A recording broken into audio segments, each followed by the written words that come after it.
On a vu dans les sessions précédentes comment définir une keyframes, donc quelle va être la définition d'une animation. Maintenant, on va voir comment utiliser les keyframes pour animer nos éléments. Donc pour les animer, on va utiliser une syntaxe qui va être relativement simple. On va utiliser donc notre élément, donc on va sélectionner l'élément qu'on veut animer et on va lui appliquer différentes propriétés. On va en avoir deux qui vont être obligatoires, la première animation name et la seconde animation duration. La animation name correspond au nom de l'animation que vous avez donné dans votre keyframes. Donc dans la définition de votre keyframes, lorsque vous avez fait @keyframes, le nom de mon animation, c'est ce nom-là que je vais réutiliser dans mon animation name. Ensuite, je vais devoir définir obligatoirement une animation duration, donc qui va être une unité de temps. Donc vous allez pouvoir le mettre en secondes, en millisecondes, comme vous voulez. Donc par exemple, vous pouvez mettre 5 secondes pour l'animation duration. Et ensuite, vous allez avoir différentes autres propriétés qui auront toutes une valeur par défaut. Donc vous n'êtes pas obligé de les renseigner, mais vous pouvez les définir si vous voulez être précis sur ce que vous voulez. Par exemple, pour la animation timing function, par défaut, ce sera la fonction is, donc E-A-S-E, is. Donc ça veut dire que la courbe décrite ne sera pas linéaire, elle sera is. Si vous voulez avoir quelque chose de linéaire, eh bien, il faudra préciser animation timing function linéaire. Vous allez avoir également animation delay, donc aussi simple que son nom l'indique, c'est simplement un délai avant que l'animation démarre. La animation iteration count, donc c'est combien de fois l'animation va se répéter, donc combien de fois vous allez avoir, par exemple si votre animation duration dure 5 secondes, donc un cycle vaut 5 secondes, eh bien animation iteration count c'est combien est-ce qu'il y aura de cycles. Donc est-ce qu'il y en aura 2, 3, un seul, donc par défaut ça vaudra 1, mais vous pouvez également définir infinite, qui signifie que vous allez avoir un nombre de boucles, enfin un nombre de cycles infini, donc c'est-à-dire que ça ne va jamais s'arrêter. Ensuite, vous allez avoir Animation Direction. Donc, si vous avez déjà vu ce que sont les flexbox en CSS, c'est un petit peu le même principe, c'est-à-dire dans quelle direction va démarrer votre animation.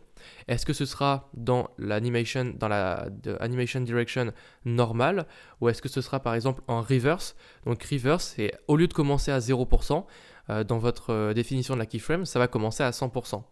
Après, vous avez également la alternate, c'est-à-dire que ça va démarrer de 0%, ça va aller à 100%. Et ensuite, de 100%, ça va diminuer vers 0%.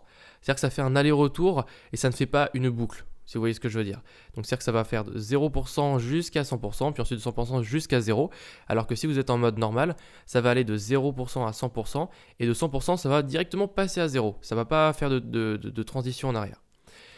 Et vous allez avoir un autre mode qui va être le alternate reverse, ou alors un autre qui signifie pas grand chose. Moi je vous conseille de pas forcément l'utiliser parce qu'en général le seul moment où on l'utilise c'est soit on veut faire normal, donc juste pour préciser que c'est une animation duration qui va être normale, ou alors pour du alternate qui signifie donc que vous allez faire un aller-retour. Enfin, vous allez avoir votre animation fill mode qui va définir l'état de votre élément lorsque l'animation est terminée, est à l'état fini. Donc, est-ce que ça va être quelque chose qui va être donc soit qui va être forward.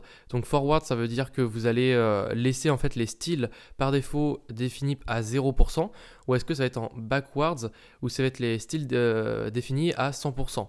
Ça veut dire que si par exemple vous voulez que votre animation, que votre élément se déplace par exemple de 0 pixels à 100 pixels, et que vous voulez qu'à la fin de votre animation, l'élément reste à 100 pixels, alors il faudra mettre backwards.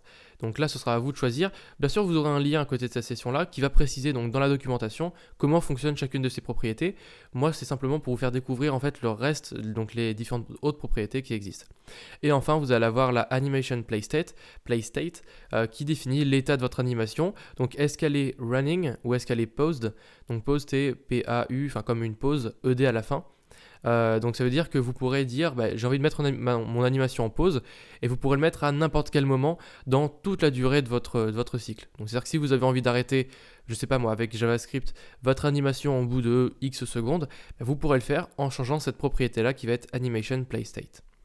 Et enfin, une dernière chose à savoir, c'est que vous allez avoir, comme pour la propriété transition, une propriété raccourcie qui va être la propriété animation.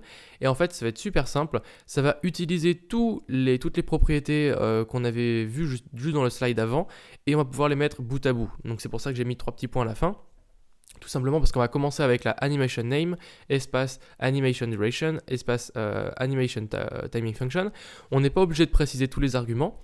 Une fois qu'on a précisé animation name et animation duration, la règle est valide. Et si vous voulez préciser d'autres choses, il faudra donc les rajouter les uns à la suite des autres. Et donc ça suit exactement le même ordre que celui que je vous ai montré juste ici. Donc name, duration, timing function, delay, iteration count, direction, fill mode et play state.